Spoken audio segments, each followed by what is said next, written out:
Hari ini saya mau bicara mengenai the purpose of pain. Mengapa Allah mengizinkan umatnya menderita. Kita recap dulu ya, 2 minggu yang lalu saya bicara mengenai bagaimana cara Tuhan membentuk kita. Dan bahwa Tuhan itu belum selesai bekerja dengan kita. Katakan kepada kanan kiri saudara, God is not done with you yet. Bilang. Jadi buat mereka yang udah mau give up, jangan nyerah karena God is not done with you. Buat mereka yang udah ngerasa sukses, jangan sombong karena Tuhan juga belum selesai. Amin. Nah kemarin kita belajar bahwa pembentukan Tuhan itu terdiri dari beberapa proses. Yang pertama namanya proses pembersihan. Seperti tanah liat baru diambil, kemudian dibersihkan. Dan itu butuh waktu untuk mengeluarkan kotoran-kotoran yang ada di dalam tanah itu. Betul ya? Dan kita belajar mengenai bahwa kita harus sabar sama diri kita sendiri. We have to be patient to ourselves. Karena proses pembersihan itu gak gampang dan gak cepat. Sampai hari ini saya masih dibersihkan. Sampai hari ini kita seberapa lamanya kita jadi orang Kristen pun kita masih tetap dibersihkan. Nah setelah dibersihkan, dia masuk ke dalam proses yang kedua yaitu dibentuk. Ditaruh di roda gitu ya. Kemudian dibentuk sama pembuatnya itu menjadi barang apapun yang dia mau. Ya. Nah, bicara pembentukan, bicara tentang sesuatu yang sangat menyakitkan. Nggak, yang namanya pembentukan itu pasti sakit. Dan kemarin kita belajar poinnya adalah yang pertama tadi be patient with yourself, yang kedua be patient with God. Karena Tuhan juga sedang membentuk kita. Nah proses yang ketiga adalah dibakar. Jadi udah dibentuk nih, kira-kira udah beres ya, udah jadi cakep. Enggak juga, mesti dibakar. Nah, dibakarnya itu kemarin saya jelaskan bahwa apinya tuh mencapai 1000 derajat Celcius kalau mau jadi keramik yang bagus. Dan itu suhu yang sama yang dipakai untuk membakar jenazah. Jadi baru bisa strong gitu ya. Nah di situ kita belajar be patient with others. Karena yang namanya api itu datang dari orang lain. Sesuatu yang kita gak kepingin terjadi tapi terjadi juga. Karena kita hidup di dunia sudah hancur. Nah saya kemudian janji bahwa bagian yang terakhir proses yang terakhir belum saya bahas yaitu proses pengukiran. Karena habis selesai keluar dari api itu keramik, dia mesti diukir lagi, dicacatin lagi. Supaya bentuknya kelihatan orang di luar. Nah yang ini adalah sesuatu yang painful. Jadi hari ini saya mau bicara mengenai the purpose of pain. Mengapa Allah mengizinkan umatnya menderita. Apapun bentuknya hari ini penderitaan yang kita sedang alami, kita mau belajar kenapa sih Tuhan mengizinkan umatnya menderita. Ini pertanyaan yang begitu penting karena like it or not, jujur atau enggak, kita pasti pernah nanya ini walaupun tidak terucap. Ya mengapa Tuhan mengizinkan sesuatu yang buruk terjadi, mengapa Tuhan mengizinkan penderitaan terjadi. Kita baca sama-sama masih ayat yang sama dari 2 minggu yang lalu ya, Yeremia 18 ayat 1 sampai 6. Firman itu yang datang dari Tuhan kepada Yeremia, bunyinya, pergilah dengan segera ke rumah tukang periuk. Di sana aku akan memperdengarkan perkataan-perkataanku kepadamu. Lalu pergilah aku ke rumah tukang periuk dan kebetulan ia sedang bekerja dengan pelarikan. Apabila bejana yang sedang dibuatnya dari tanah liat itu rusak, di tangannya itu rusak, maka tukang periuk itu mengerjakannya kembali menjadi bejana lain menurut apa yang baik pada pemandangannya. Kemudian datanglah firman Tuhan kepadaku bunyinya, masakan aku tidak dapat bertindak kepada kamu seperti tukang periuk ini hai kaum Israel. Demikianlah firman Tuhan, sungguh seperti tanah liat di tangan tukang periuk, demikianlah kamu di tanganku hai solid generation. Kira-kira gitu ya. Jadi kita ini seperti lagi di tangannya Tuhan dibentuk. Ya, coba kita slide-nya boleh dilanjutkan. Tadi saya sudah bahas sedikit ini prosesnya ya, dibersihin, terus di wedging itu diadonin gitu ya. Habis itu dibentuk di dalam, namanya ini pelarikan kalau bahasa Indonesianya. Kalau bahasa Inggrisnya wheeler ya, ditaruh di roda. Habis itu dibakar dan sekarang kita diukir. Dan pada intinya ini adalah proses yang sangat sakit buat si tanah liat. Nah, menariknya begini, teman-teman, saya ulangi lagi ya, 1 poin lagi dari 2 minggu yang lalu boleh ditayangkan tentang yatsar. Alkitab mengatakan bahwa kita seperti tanah liat, Tuhan itu seperti tukang periuk. Karena begini, kata yang dipakai yatsar yang diartikan tukang periuk itu sama juga artinya dengan membentuk, waktu Tuhan membentuk manusia. Ya, waktu Tuhan membentuk yang lain dia cuma pakai firman. Jadilah terang, maka terang itu jadi. Jadilah daratan dan lautan, maka daratan dan lautan jadi. Tapi waktu Tuhan mau jadilah nita, dia nggak bilang cuma jadi, dia duduk dan membentuk nita dengan tangannya sendiri. Dia duduk dan membentuk Vivi dengan tangannya sendiri. Dia duduk dan membentuk Timothy, Vido, Peti, ya, JJ, semua dengan tangannya sendiri. Jadi kita ini spesial teman-teman. Ya, mungkin kata orang hidung kita kurang mancung, tapi buat Tuhan kita perfect. Amin. Mungkin menurut orang lain perut saya terlalu mancung, tapi buat Tuhan perfect. Ya, itu pembenaran diri teman-teman ya. Jadi Tuhan yang membentuk seperti tukang periuk membentuk tanah liat. Dan satu kata kunci yang kita mau pelajari hari ini adalah bahwa semuanya itu, ini slide-nya tolong ditayangkan, menyakitkan, ya kan? Bila bukan ya. Maksudnya proses itu pasti menyakitkan. Oke? Nggak ada proses yang enak ya nggak? Betul nggak? Nah jadi pertanyaannya yang kita mau jawab adalah kenapa Tuhan izinkan proses? Kenapa Tuhan izinkan kita harus sengsara dan menderita? Dan pernah gak kalian nanya kayak gini, kenapa justru ketika gue mau sungguh-sungguh ikut Tuhan, kenapa justru kalau gue mau bener-bener jadi bener, malah tambah sakit, betul gak? Kenapa justru waktu gue malah santai-santai aja, udah terserah gue mau ngapain. Jadi gak biasa, tapi justru ketika kita mau sungguh-sungguh sama Tuhan, malah jadi sakit. Itu kan satu pertanyaan yang selalu saya tanyakan ketika abis Ica gak ada, terus ada proses di mana saya marah sama Tuhan gitu ya. Kenapa justru Tuhan ketika kami berdua mau serahkan hidup sungguh-sungguh jadi hamba Tuhan, kenapa ketika Kak Ica justru keluar dari pekerjaannya, ikut sama-sama pelayanan full time, malah jadinya kayak begini gitu kan. Itu kan sebuah pertanyaan yang seringkali tidak terucapkan, tapi mungkin karena kita ngerasa, emang boleh ya gue meragukan Tuhan, emang boleh ya gue merasa marah sama Tuhan. Nah ini ada jawabannya sebenarnya, ya firman Tuhan udah kasih jawabannya. Kenapa kita harus ngelaluin yang kita harus lalui sekarang mungkin ya, dalam bentuk yang berbeda-beda. Ya, jadi ada 4 alasan mengapa Allah mengizinkan umatnya mengalami sesuatu yang menyakitkan. Gitu ya. Kita mulai ya, yang pertama, penderitaan menyingkapkan siapa diri kita yang sebenarnya. Ya, jadi kalau keadaan lagi baik-baik saja, kamu itu bukan aslinya seperti itu. Aslinya kita tuh baru keluar kalau kita lagi sengsara. Aslinya Tony itu baru keluar kalau sebagai seorang pengemudi di kota Jakarta. Kalau ada orang yang motong jalan gua, apakah gua akan motong balik atau enggak? Itu baru kelihatan aslinya. Jadi kalau orang semua baik-baik, dia dompet lagi tebel, kerjaan lagi gak ada masalah, itu bukan kita yang sebenarnya. Kita yang sebenarnya baru kelihatan apabila semuanya dompet lagi tipis, rekening tinggal beberapa ratus ribu lagi gitu ya. Belum tahu dapat duit lagi kapan gitu ya. Yang ditunggu-tunggu, jodoh yang ditunggu-tunggu belum tiba. Disitulah kelihatan kita aslinya kayak gimana. Ya. Jadi ini statement saya hari ini, coba ditayangkan. Crisis doesn't change who you are. Crisis only reveals who you really are. Jadi krisis itu tidak mengubah kita. Kita pikir, wah gara-gara krisis gue jadi begini. Gara-gara krisis gue jadi gampang marah. Gara-gara krisis gue jadi sulit tidur. Gara-gara krisis gue jadi orang yang gak benar. Bukan.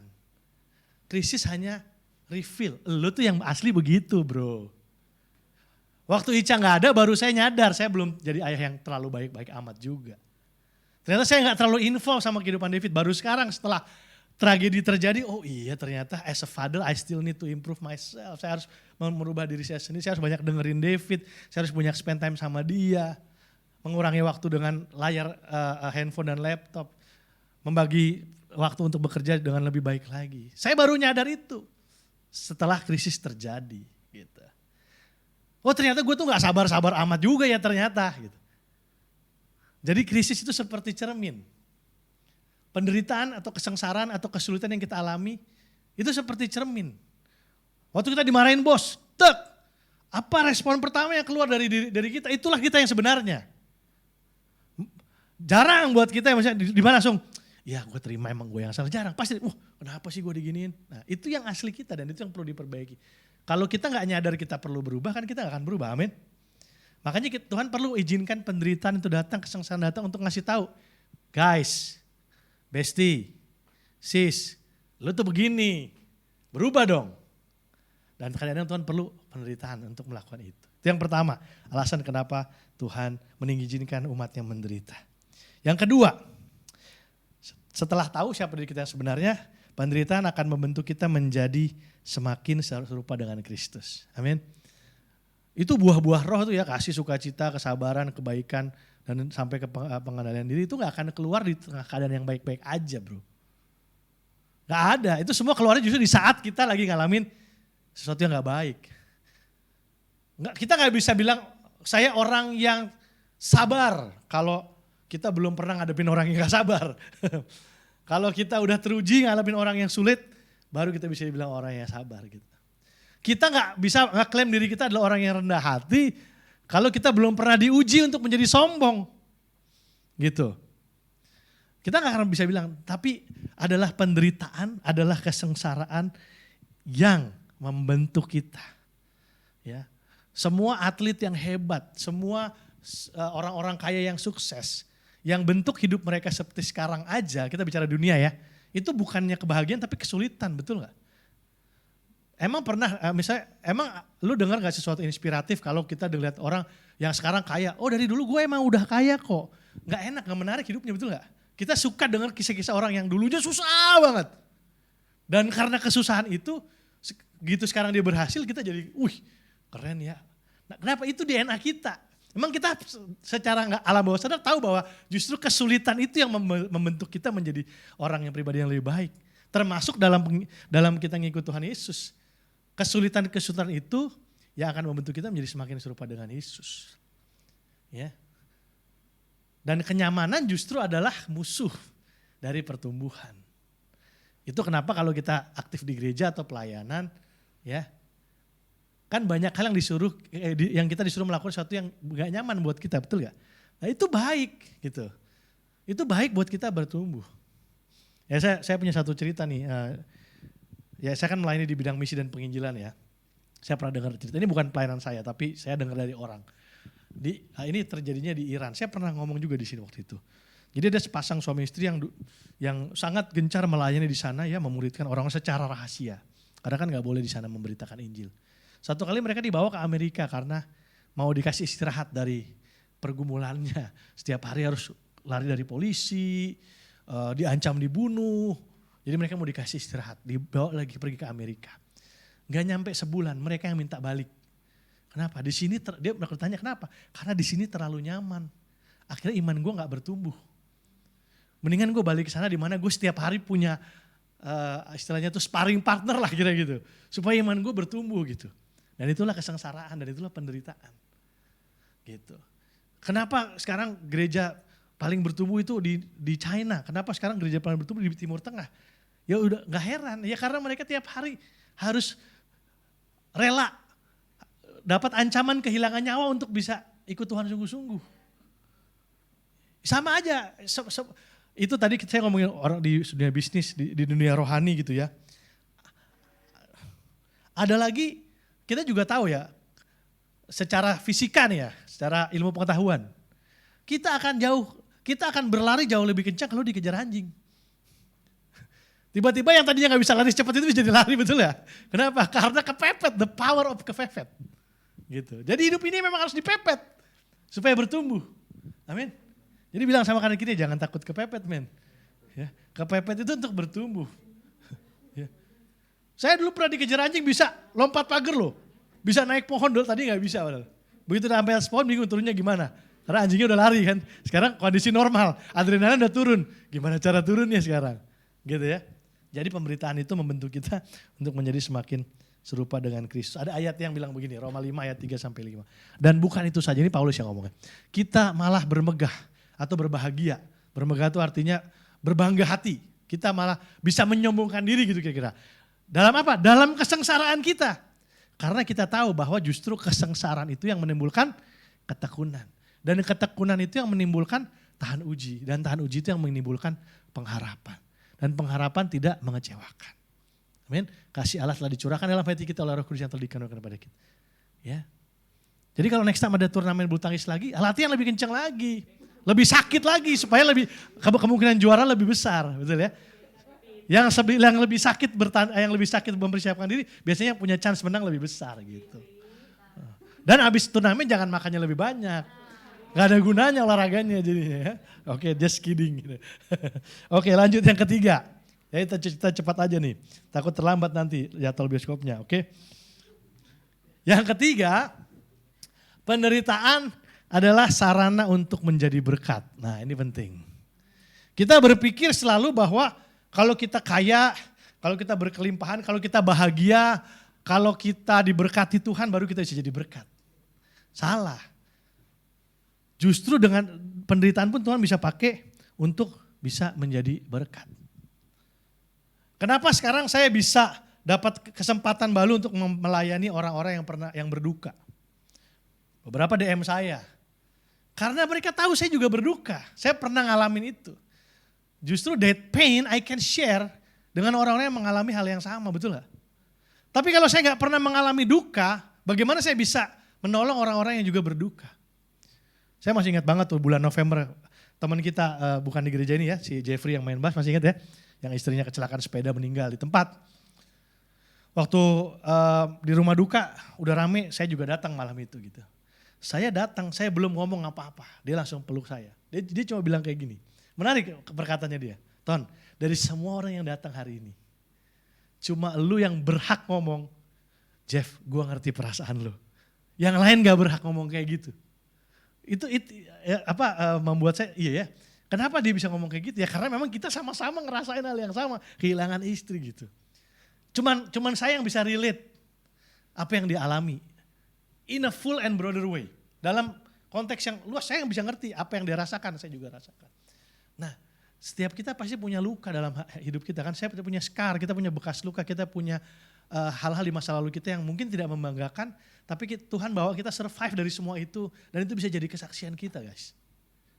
Jangan berpikir bahwa kita hanya bisa jadi berkat kalau kita tuh menang.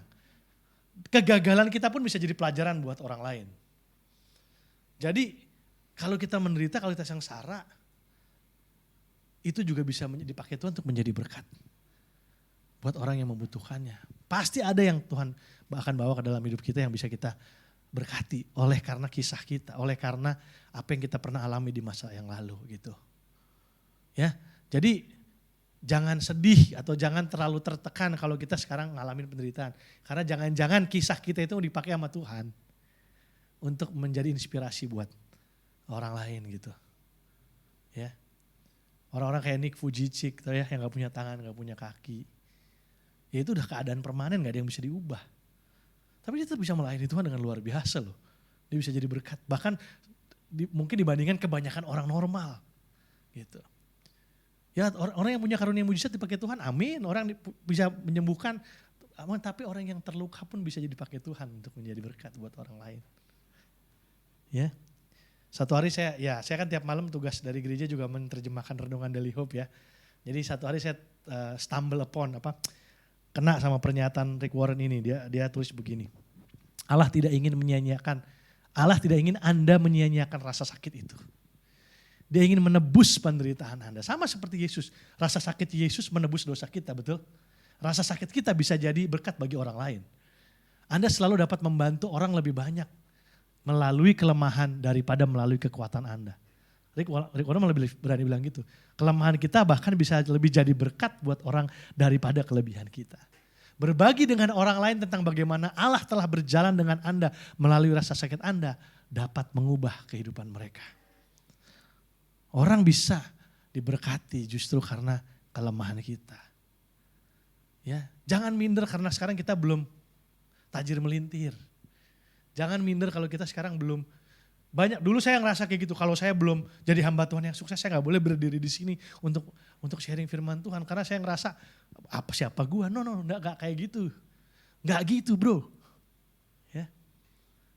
Jadi harus ngerti bahwa semua yang Tuhan izinkan terjadi dalam hidup kita ini bisa Tuhan pakai loh. Untuk menjadi berkat buat orang lain. Jangan tunggu kita sempurna untuk melayani Tuhan. Jangan tunggu kita, ya adalah waktunya dimana kita mungkin harus sedikit berkontemplasi atau sedikit melambat. Tetapi jangan berhenti gitu. Tetap jadi berkat dengan cara yang berbeda. Ya 6 bulan yang lalu kan saya istirahat pelayanan mimbar. Bukan saya berhenti melayani Tuhan. Saya melayani dengan cara yang berbeda. Gitu. Ya, penderitaan bisa jadi sarana untuk menjadi berkat. Yang terakhir, yang keempat, ini yang paling penting menurut saya. Penderitaan itu mengingatkan kita akan 2 hal. Yang pertama bahwa kita ini manusia yang terbatas.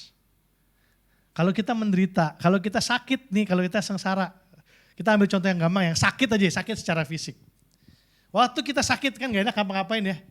Cuma bisa berbaring gitu. Waktu saya pernah sakit tahun 2021 tuh, bukan yang COVID, sebelumnya demam berdarah bulan April.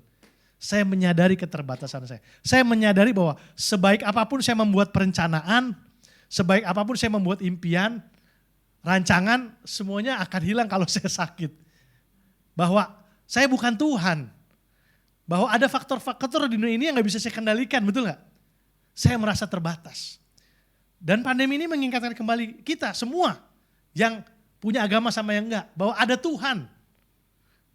Ada yang tidak bisa kita kendalikan gitu loh. Mau sepinter apapun kita, mau sekaya apapun kita, there are something that we cannot control in the world. Dan kita harus berharap sama Sang Pencipta itu. Itu menyadarkan kita, kalau kita menderita, oh iya benar ya. Saya ini terbatas. Gak semuanya saya bisa loh. Gak semuanya itu di dalam kendali kita. Kadang kita harus belajar untuk mengandalkan Tuhan. Itu penderitaan sangat mengajar saya mengenai hal itu gitu. I have a plan. Dengan Kak Ica saya udah punya rencana. Saya udah punya impian.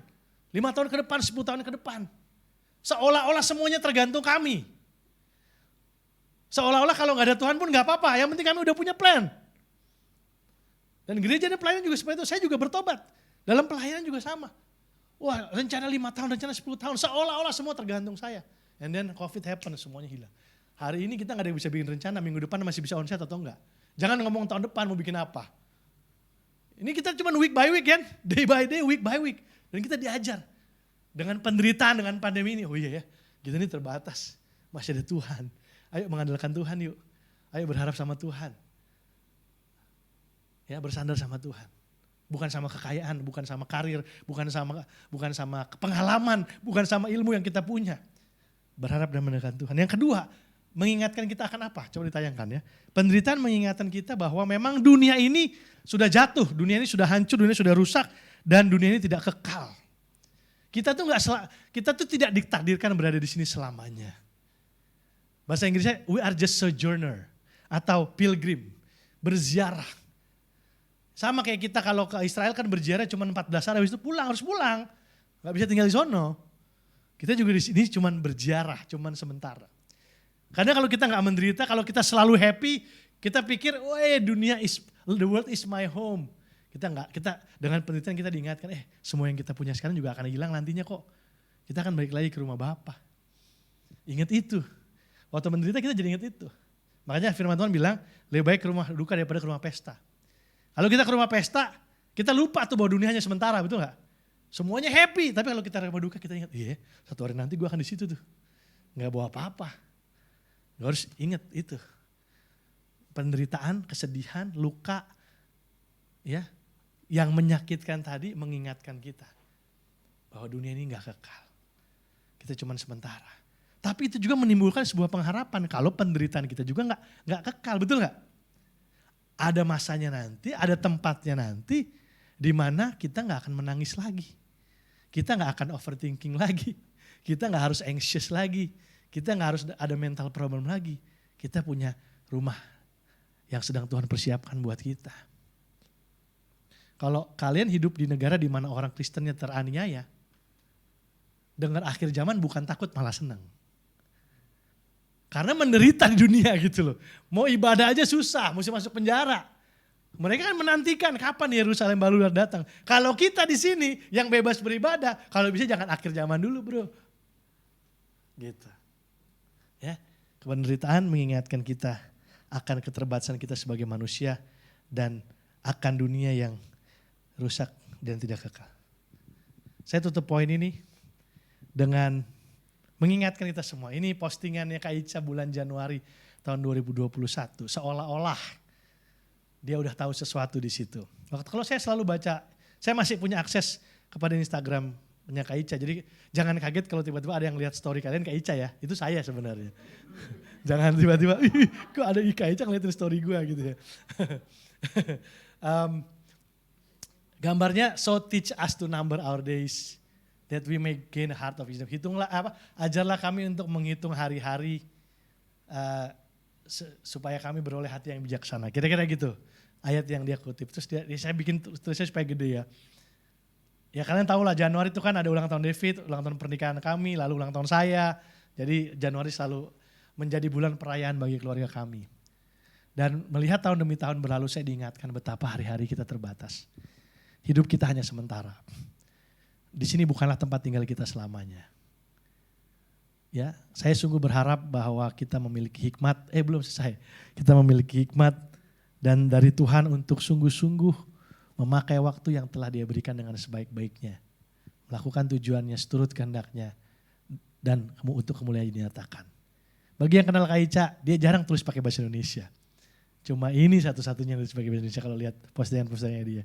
Dan ini selalu menjadi reminder saya gitu. Bahwa this is not our home. Dunia cuma sementara. Maka penderitaan pun sementara, maka kebahagiaan pun sementara. Dan penderitaan itu, bekas luka itu selalu akan mengingatkan kita akan hal itu. Jadi pertanyaan, kenapa Allah izinkan umatnya menderita? Yang pertama, karena Tuhan mau bantu kita kenal siapa diri kita yang sebenarnya. Yang kedua, karena Tuhan mau bantu kita, bentuk kita jadi semakin indah. Dan yang ketiga, supaya kita bisa jadi berkat lewat penderitaan kita. Dan yang keempat, supaya kita selalu ingat bahwa kita terbatas dan bahwa dunia ini gak kekal. Someday kita akan masuk ke rumah kita yang abadi. Mari kita berdoa bersama-sama.